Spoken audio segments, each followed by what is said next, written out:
மணி வேற 7 ஆயிடுச்சு. டிஃபன் வேற செய்யணுமே. ചോര കൺമുയൽ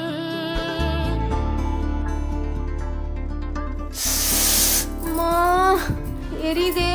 ഇങ്ങ് നീലത്തുരുത്തില് നീർപ്പരപ്പിൽ നിഴലിടും അമ്പിളിക്കലയ്ക്കുള്ളില് ആമക്കുഞ്ഞനോ ആമക്കുറുമ്പനെന്ന് നെഞ്ചത്ത് വെറ്റില ചെല്ലവുമായി താനെ വലിഞ്ഞു കേറി വயிறு வேற ரொம்ப வலிக்குதே. താരക്കൊളുത്തുള്ളോരാ ചേലക്കും വെറ്റില ചെല്ല. ஐயோ காலி ஆயிடுச்சா? இதை பார்க்கவே இல்லையே. இப்போ என்ன பண்றது? இவருக்கு ஃபோன் பண்ணலாமா? மதியமே திட்டினாரு. டைம் வேற 9:30 ஆயிடுச்சு. മിഴി പോട്ട്